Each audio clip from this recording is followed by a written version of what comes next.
ये वीडियो एक खबर नहीं है, ये एक चेतावनी है, क्योंकि खेल अब सड़कों पर नहीं, आपके ऑफिस, आपके सर्कल और आपकी रोजमर्रा की जिंदगी में खेला जा रहा है।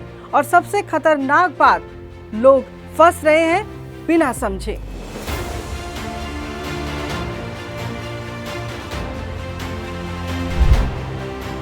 नासिक सिटी में एक मल्टीनेशनल कंपनी में काम करने वाली महिलाओं के साथ छेड़छाड़, मेंटल टॉर्चर, सेक्सुअल टॉर्चर और धार्मिक भावनाओं को ठेस पहुंचाने की 9 मामले दर्ज किए गए। देश में अवैध धर्म परिवर्तन करवाने वाला नेटवर्क अब हाईटेक होता जा रहा है।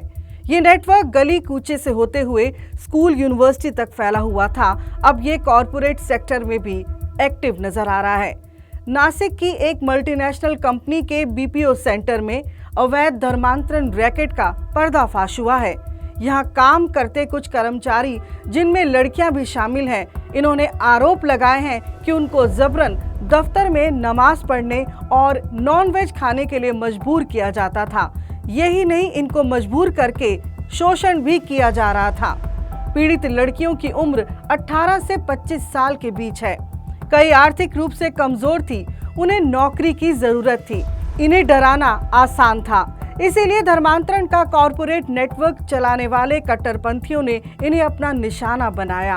पीड़ितों ने पुलिस रिपोर्ट दर्ज करवाते हुए बताया कि इस कंपनी के अंदर कई सालों से कई कर्मचारियों पर ऐसा दबाव बनाकर धर्म परिवर्तन का खेल खेला जा रहा था। नासिक की आईटी कंपनी के इस प्रोजेक्ट धर्मांतरण को गंभीरता से लेते हुए पुलिस ने इस कंपनी की एचआर हेड समेत आरोपियों को गिरफ्तार किया है।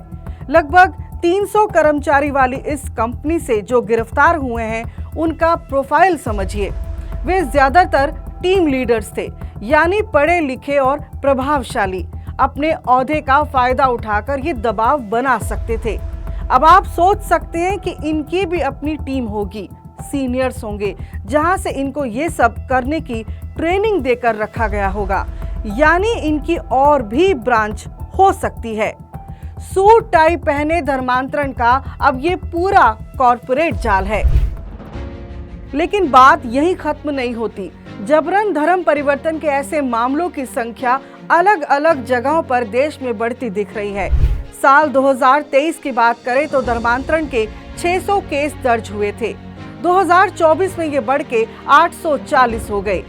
2025 में धर्मांतरण की 900 घटनाएं दर्ज हुई थी।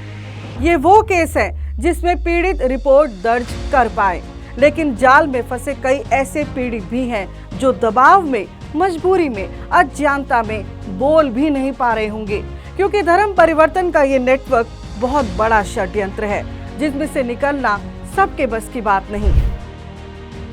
हर केस का पैटर्न लगभग एक जैसा, गरीब या मजबूर का फायदा उठाना, धन का प्रलोभन देना और प्रेम जाल में फंसाकर धर्म परिवर्तन कराना।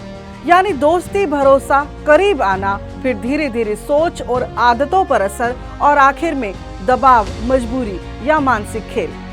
ध्यान रहे, आप जिसे गलत कहते हैं, पाप कहते हैं, वहाँ कट्टरपंथी इसे धर्म के लिए किया जाने वाला काम कहते हैं, जो उनके लिए सही है और जायज है। लेकिन 100 बातों की एक बात यह है कि आपकी आस्था आपकी पहचान है और कोई भी किसी भी तरीके से इसे बदलने का अधिकार नहीं रखता। अगर कोई बार बार आपकी सोच बदलने की कोशिश करे, आपके फैसलों पर दबाव बनाए या फिर आपको गिल्ट या फिर फियर में डालकर इन्फ्लुएंस करे, आप पर प्रभाव डाले, तो ये सामान्य नहीं, ये रेड फ्लैग है। हर मुस्कुराहट के पीछे भरोसा नहीं होता और हर मदद निस्वार्थ नहीं होती। इसीलिए सतर्क रहिए, सवाल पूछिए, जागरूक रहना ही सबसे बड़ी सुरक्षा है। वीडियो को लाइक करें, शेयर करें और चैनल को सब्सक्राइब जरूर करें, ताकि सच आप तक पहुंचता रहे। धन्यवाद।